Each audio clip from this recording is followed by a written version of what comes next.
To ചെങ്സ്റ്റോക്ക്. അപ്പൊ നമ്മൾ reaction ചെയ്യാൻ പോകുന്നത് ഇന്ത്യൻ 2 മൂവിയിലെ മൂന്നാമത്തെ ലിറിക്കൽ സോങ് ആണ് തോന്നുന്നുണ്ട്. കാരണം വെച്ചിട്ടുണ്ടെങ്കിൽ ഇതിന്റെ ജുക്ക് ബോക്സ് സംഭവങ്ങളൊക്കെ വന്നിട്ടുണ്ടായിരുന്നു. അതിനകത്ത് ഈ സോങ് ഉള്ളതായിട്ടാണ് എനിക്ക് തോന്നുന്നത്. പിന്നെ അതുപോലെ തന്നെ ഫസ്റ്റത്തെ സോങ് നമ്മൾ മിസ് ചെയ്തിട്ടുണ്ടായിരുന്നു. രണ്ടാമത്തെ റൊമാൻറ്റിക് സോങ് നമ്മൾ ചെയ്തിട്ടുണ്ടായിരുന്നു. ഇത് ഫസ്റ്റ് സോങ് കുറച്ചുകൂടി ഇമ്പാക്ട് ആണെന്ന് കേട്ടിട്ടുണ്ടായിരുന്നു കേട്ടോ. അതായത് നമ്മൾ ഇതുവരെയും കേട്ട് നോക്കിയിട്ടില്ല. പക്ഷെ ഫസ്റ്റ് ഇസ് ഓൾവേസ് ഗുഡ് എന്നാണല്ലോ പറയുന്നത്. അപ്പൊ അതുകൊണ്ട് അത് നല്ലായിരുന്നു കേട്ടിട്ടുണ്ട്. പക്ഷെ നമ്മളത് മിസ് ചെയ്തു. And this also like good. ആ ഫസ്റ്റിന്റെ പോലെ തന്നെ ഒരു വൈബ് ഉണ്ട് എന്നൊക്കെ ഒരു റെസ്പോൺസിന്റെ അകത്ത് നമുക്ക് കാണാൻ വേണ്ടി പറ്റുന്നുണ്ട്. പിന്നെ അതുപോലെ തന്നെ അനിരുദ്ധ് തന്നെയാണ് പാട്ട് പാടുകയും ചെയ്തിരിക്കുന്നത്. നമ്മൾ അത്രയും വെയിറ്റ് ചെയ്യുന്ന സിനിമയാണ്. കാരണം എന്താ, നമ്മുടെ ഉലകനായകൻ കമൽ സാർ, അതിന്റെ കൂടെ ശങ്കർ എന്ന മാസ്റ്റർ ഡയറക്ടർ, രണ്ടുപേരും കൂടി ഒന്നിക്കുന്ന ഒരു സിനിമ ഭയങ്കര എക്സ്പെക്ടേഷൻ ആണ്. കാരണം വെച്ചാൽ നമ്മള് ഇന്ത്യൻ ഫസ്റ്റ് നമ്മൾ കണ്ടു, നമ്മൾ റിയാക്ഷൻ ചെയ്തു. പക്ഷെ ഇപ്പൊ അവിടെ അവൈലബിൾ അല്ല, നമ്മൾ തിരിച്ചു കൊണ്ടുവരും. അപ്പൊ ആ സംഭവം എന്താ പറയാ, നമ്മൾക്ക് അവസാനത്തേക്ക് ഒരു സംഭവം നമുക്ക് തരുന്നുണ്ട്. അപ്പൊ അവിടെ എങ്ങനെയാണ് അത് കൊണ്ടുപോകുന്നത്, അത് ഇപ്പോഴത്തെ ഈ ഒരു ടെക്നോളജീസ് ഒക്കെ വെച്ചിട്ട് എങ്ങനെയായിരിക്കും, എത്രത്തോളം റേഞ്ചിൽ കൊണ്ടുപോകാൻ പറ്റും, അത് അതിനൊരു ലിമിറ്റ് ഇല്ല. അത് എവിടെ വേണമെങ്കിലും കൊണ്ടുപോകാൻ സംഭവം. പക്ഷെ അത് എങ്ങനെയാ അദ്ദേഹത്തിന്റെ ആ ഒരു ഡയറക്ഷൻ രീതി എങ്ങനെ കാണിക്കാൻ പോകുന്നതാണ് ഞാൻ ശരിക്കും വെയിറ്റ് ചെയ്യുന്നത്. അപ്പൊ അതിനകത്ത് വന്നിരിക്കുന്ന ആ ഒരു സോങ്ങിലേക്ക് നേരെ തുടങ്ങാം. റെഡി? കദ്രൽസ് വാട്ട്സ് എന്താ മീനിങ്? എന്റെ അറിയില്ല, എനിക്കും അറിയില്ല എന്താ മീനിങ് എന്നുള്ള. കേട്ടോക്കാം. മുട്ടാണല്ലോ.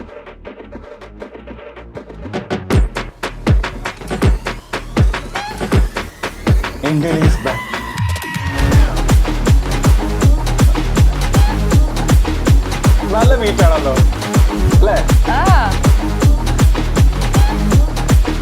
ഇന്ത്യൻ ഈസ് ബാക്ക് അല്ലേ? അപ്പൊ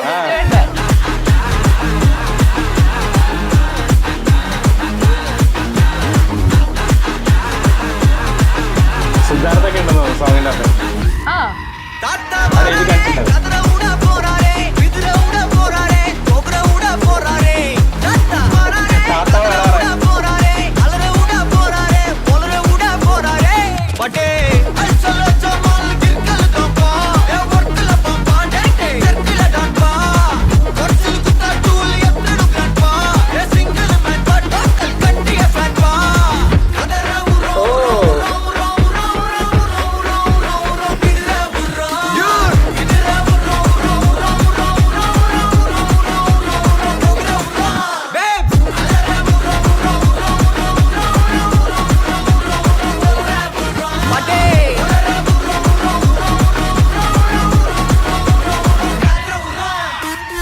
പൊടിപാറിയ സോങ് ആണല്ലോ. ഇന്ത്യൻ ഇങ്ങനെയുടെ സപ്പോർട്ടേഴ്സ് ആണ് പറയുന്നത് ചിലപ്പോ അല്ലേ? ന്യൂജനിലെ സപ്പോർട്ടേഴ്സ്.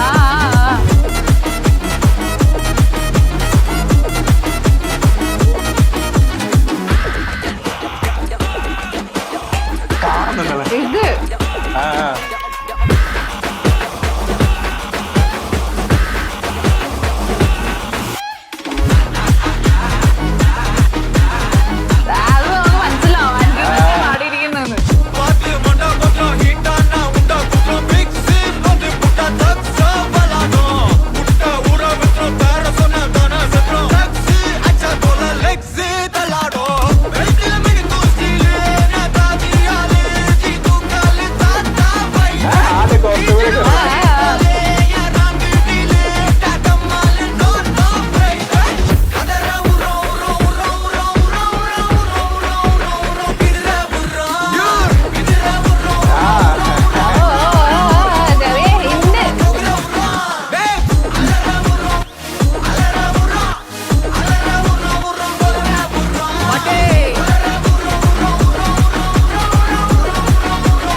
അവസാനം ഒരു നൈസ് ഹിന്റ് കേട്ടോ സോങ്ങില് ഫുൾ ഹിന്റ് നമുക്ക്. ആൻഡ് ഞാൻ നേരത്തെ പറഞ്ഞില്ലേ എങ്ങനെയാണ് ഇൻകൾക്കേറ്റ് ചെയ്യാൻ പോകുന്നത് ഇപ്പോഴത്തെ സംഭവമായിട്ട്, ഇതാണ് സംഭവം ഇങ്ങനെ ചെയ്യാൻ പോകുന്നത്. അതായത് ശരിക്കും നമ്മൾ ഈ ക്യാപ്റ്റൻ അമേരിക്കയുടെ മൂവീസിലൊക്കെ കണ്ടില്ലേ നമ്മള് പണ്ട്, അതായത് ക്യാപ്റ്റൻ അമേരിക്ക വന്നതിന് ശേഷം ആൾക്കാർ ആഘോഷിക്കുന്ന ആ ഒരു ക്യാരക്ടറിനെ, അതുപോലെ ഏകദേശം ഇന്ത്യൻ 2-ല് ആ ഒരു ഇന്ത്യൻ ക്യാരക്ടർ വരുന്ന സമയത്ത് ആഘോഷിക്കുന്ന ഒരു സാധനം കാണിച്ചു. ഫസ്റ്റില് അങ്ങനെ അധികം കാണിച്ചില്ല, കാരണം വെച്ചാൽ ആ ഒരു സൊസൈറ്റി അങ്ങനെയാണല്ലോ ആ ടൈമില്. ഇപ്പൊ എന്ന് പറയുന്നത് എന്ത് സംഭവം, നമ്മളിപ്പോ ഒരു ചെറിയൊരു ന്യൂസ് വന്നപ്പോൾ ലോകം മൊത്തം അപ്പൊ തന്നെ അറിയും. ചിലപ്പോ പണ്ടൊക്കെ എന്ന് വെച്ചാൽ ഒരു ന്യൂസ് എന്ന് വെച്ചപ്പോ 1-2 ദിവസമൊക്കെ പിടിക്കും നമ്മൾ അറിയാൻ. പെട്ടെന്ന് തന്നെ നമ്മള് യൂട്യൂബിൽ അല്ലെങ്കിൽ ആ ഒരു സോഷ്യൽ മീഡിയയിൽ കൂടുതൽ ഒരു പ്രതികരണവും സംഭവങ്ങളൊക്കെ ഉണ്ടാവും. അപ്പോ താത്ത ഫാൻസ് ഏകദേശം എന്താ പറയുന്നത് പറയില്ലേ, ഇന്ത്യൻ എന്ന് പറയുന്ന അദ്ദേഹത്തിന്റെ ആ ഒരു ഫാൻസ്, സേനാപതി ഫാൻസ് ആണെന്ന് തോന്നുന്നുണ്ട്. അപ്പൊ അങ്ങനെയാണ് അതിനകത്ത് എനിക്ക് നമ്മൾ ഓൾറെഡി ഇത് ഗസ് ചെയ്ത സംഭവമാണ്. ശരിക്കും സിദ്ധാർത്ഥായിരിക്കും ചിലപ്പോ ഇനി വരുന്ന ഒരു ഇന്ത്യൻ എന്ന് തോന്നുന്നുണ്ട്. അതെ, കാരണം അദ്ദേഹത്തിന്റെ ആ ഒരു, കാരണം ഇതിന്റെ അകത്ത് ഓൾറെഡി കാസ്റ്റ് ചെയ്തപ്പോ തന്നെ നമ്മൾ പറഞ്ഞിട്ടുണ്ടായിരുന്നു. പിന്നെന്ന് വെച്ചാൽ നമ്മളറിയില്ലേ ലോജിക് എന്ന് പറയുന്നത് ശങ്കർ മൂവീസില് ഉണ്ടാവാറുണ്ട്, ചിലപ്പോ ഉണ്ടാവാറുണ്ട്. കാരണം ചിലപ്പോ നമ്മള് മറ്റേലൊക്കെ ചില ഫൈറ്റുകളും സംഭവങ്ങളൊക്കെ വെച്ച് നോക്കുന്ന ഒന്നും ഇല്ലെങ്കിൽ ഇതിന്റെ അകത്ത് കുറച്ചും കൂടി ആ ഒരു ലോജിക് ബ്രില്യൻസ് കൊണ്ടുവരാൻ നോക്കാറുണ്ട്. ഇതിനകത്ത് എന്ന് പറയുന്ന സമയത്ത് നമ്മൾക്ക് ആ ഒരു സംഭവമില്ല, അതായത് ഇത്രയും പ്രായമായിട്ട് ഇന്ത്യൻ എന്ന് പറയുന്ന അദ്ദേഹം ഇപ്പോഴും ജീവിച്ചിരിക്കുന്നു, ലൈക്ക് എത്ര പ്രായം വരെ ജീവിക്കും, അങ്ങനെ ഒരു സംഭവം. അപ്പൊ അവിടെ ആ ഒരു ചെറിയൊരു സംഭവം ഉണ്ട്. അത് ഇനിയിപ്പോ എങ്ങനെയാ കൊണ്ടുവരാൻ പോണേ, ഇനിയിപ്പോ ഇവർ ത്രൂ ആണോ കൊണ്ടുവരാൻ പോണേ എന്നൊക്കെയാണ് എനിക്ക് തോന്നുന്നത്. പക്ഷെ ആ ഒരു ലോജിക് അവിടെ എന്തായാലും എന്തെങ്കിലും ഒരു പോയിന്റ് ഉണ്ടാവും അദ്ദേഹത്തിന് എക്സ്പ്ലെയിൻ ചെയ്ത് നമുക്ക് തരുന്നത്. അപ്പൊ ഞാൻ ശരിക്കും ഒരു ക്യൂരിയോസിറ്റി ഉണ്ട്. അപ്പൊ if you have not watched Indian movie, definitely Indian movie watch ചെയ്യാണ്ട് ഇന്ത്യൻ 2 കാണരുത്. കാരണം വെച്ചാൽ ഒന്നും മനസ്സിലാവില്ല. അതൊരു മാസ്റ്റർ പീസ് സാധനമാണ്. കാരണം അതിന്റെ അകത്ത് നമ്മളെ ശങ്കർ സാറിന്റെ ഗംഭീര ഡയറക്ഷൻ ഉണ്ട്, പിന്നെ ഒരുപാട് ആക്ടേഴ്സിന്റെ പെർഫോമൻസ് ഉണ്ട്, അതിന്റെ കൂടെ AR റഹ്മാൻ സാറിനാണ് അദ്ദേഹത്തിന്റെ മ്യൂസിക് അല്ലെ, അത് മെയിൻ എടുത്ത്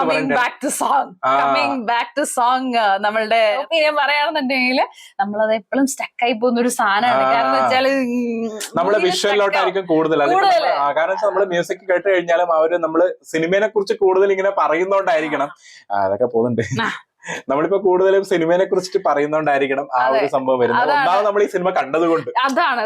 സോറി ഫോർ ദാറ്റ്. കാരണം വെച്ചാൽ കുറെ ആൾക്കാർക്ക് ഇഷ്ടമുണ്ടാവില്ല അങ്ങനെ, പക്ഷെ എന്നാൽ നമുക്കതെങ്ങനെ വന്നു പോകുന്നതാണ്, എന്ത് ചെയ്യാൻ പറ്റും. അപ്പൊ ഈ സോങ്ങിനെ പറ്റിയിട്ട് പറയാണെന്നുണ്ടെങ്കിൽ കേട്ടോ, അനിരുദ്ധിന്റെ, പക്ഷെ എനിക്കിത് സത്യം പറഞ്ഞിട്ടുണ്ടെങ്കിൽ ഈ സോങ് കേട്ടപ്പോ ഞാൻ ഭയങ്കരമായിട്ട് എൻജോയ് ചെയ്തു. എനിക്ക് ആ ഒരു എൻജോയ് ചെയ്യാനുള്ള ഫുൾ ഫാക്ടർ ഉണ്ട് ഈ പാട്ടില്. പക്ഷെ ഈ പാട്ട് വേറെ എവിടെയോ കേട്ടൊരു ഫീല്. പിന്നെ അതുപോലെ തന്നെ വൈബ് എന്ന് പറയുന്നത് കൂടുതലും യൂത്ത് വൈബ്, എൻജോയ്മെന്റ് വൈബാണ്. ആ ഒരു എൻജോയ്മെന്റ് ഫാക്ടർ നമുക്ക് വൈബ് പറഞ്ഞ പോലെ വൈബാണ് ശരിക്കും ഇതിനകത്ത് കണക്ട് ആയിട്ട്. അതായത് ആ മ്യൂസിക് എന്ന് പറയുന്നത് ഞാൻ എവിടെ വേറെ പടത്തിലൊക്കെ അനിരുദ്ധിന്റെ വോയിസിൽ തന്നെ കേട്ടൊരു ഫീല്, ജവാന്റെ ഒക്കെ ഒരു ഫീൽ അടിച്ചായിരുന്നു. പിന്നെന്താ അറിയോ, നമുക്കറിയാം ശങ്കർ സാറിന്റെ പടത്തിന്റെ അകത്ത് വിഷ്വല് ഭയങ്കര ഇമ്പോർട്ടന്റ് ആണ്.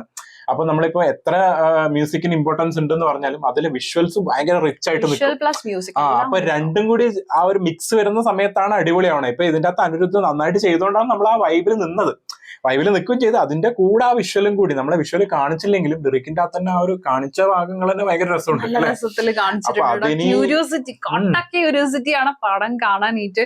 ശരിക്കും എനിക്ക് തിയേറ്ററിൽ തന്നെ പോയിട്ട് കാണണമെന്ന് ഒരാഗ്രഹം, അല്ലെങ്കിൽ അങ്ങനെ എല്ലാം അങ്ങനെ കാണുന്ന തിയേറ്ററിൽ പോയി ഓൺ ദ സ്പോട്ട് തന്നെ കാണാൻ വലിയ ആഗ്രഹം ഉണ്ടാവില്ല, 2 ദിവസം കഴിഞ്ഞിട്ട്. പക്ഷെ ഇതെന്ന് വെച്ചാൽ ഫസ്റ്റ് തന്നെ പോയി കാണും. നമ്മള് പണ്ട് ബാഹുബലിയൊക്കെ വെയിറ്റ് ചെയ്തില്ലായിരുന്നു, അതുപോലെ ശരിക്കും കാണണം എങ്ങനെയാണ് എക്സിക്യൂട്ട് ചെയ്തതെന്ന് അറിയാൻ. ആൻഡ് മോർ ഓവർ നമ്മളുടെ സിദ്ധാർത്ഥ്, അദ്ദേഹം ഒരു മെയിൻ സ്ട്രീമിൽ ഇങ്ങനെ ഡാൻസ് ചെയ്യുന്നതായിട്ട് ഞാൻ റീസെന്റ് കണ്ടിട്ടില്ല.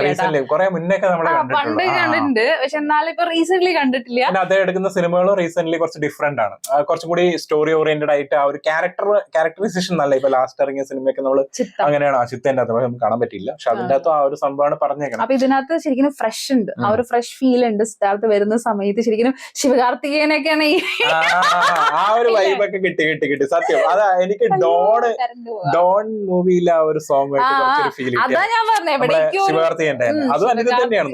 അനിരുദ്ധ് തന്നെയാണ്. അനിരുദ്ധിന്റെ വോയിസ് എന്ന് പറഞ്ഞാൽ കുറച്ചൊരു മെൽറ്റിംഗ് ടൈപ്പ് ആണ്. അപ്പൊ എല്ലാത്തിലും ഒരു പ്ലസ് മ്യൂസിക്കൽ എല്ലാത്തിലും ഇങ്ങനെ ബ്ലെൻഡ് ആയി പോകുന്ന ഒരു വോയിസ് ആണ് അനിരുദ്ധിന്റെ. അപ്പൊ സംഭവം കിടുവാണ്, വേറെ ലെവലാണ്. നമ്മൾ എൻജോയ് ചെയ്തു, വൈബ് ചെയ്തു, എല്ലാം ശരിയാണ്. പക്ഷെ എവിടേക്കോ എന്തോ ഒരു സിമിലാരിറ്റി എവിടെയൊക്കെ ആയിട്ട് കാണാൻ പറ്റിയെന്ന് മാത്രമേ ഉള്ളൂ. അത് എനിക്ക് പേഴ്സണലി തോന്നിയാണ്. ഇല്ല ഞാൻ പറഞ്ഞു ഡോണിന്റെ കാര്യം പറഞ്ഞു അത്രേ ഉള്ളൂ. പക്ഷെ എന്നാലും എൻജോയ്മെന്റ് ഫാക്ടർ ഗംഭീരം. അപ്പൊ എന്തായാലും ആ ഒരു എലമെന്റിന് വേണ്ടിയിട്ട് I am waiting for the element. Indian 2 എന്ന് പറയുന്ന മൂവിയിലെ ഹൗ ശങ്കർ സർ നമുക്ക് തരാൻ പോകുന്ന ട്രീറ്റിന് വേണ്ടിയിട്ടാണ്. ആൻഡ് കമൽ സാർ, നായകൻ കമൽ സാർ കൂടി വരുന്ന സമയത്ത് അതും അത്ര വലിയ സ്റ്റാർ കാസ്റ്റിൽ വരുന്ന സമയത്ത് വലിയ ഒരുപാട് ആൾക്കാരുണ്ട്, പേര് പറഞ്ഞാലേ തീരൂല. അപ്പൊ എന്തായാലും അടുത്ത വീഡിയോയിൽ കാണാം. നിങ്ങളുടെ ഒപ്പീനിയൻ ഈ സോങ്ങിനെ പറ്റിയുള്ള കമന്റ് ബോക്സിൽ മെൻഷൻ ചെയ്യാം.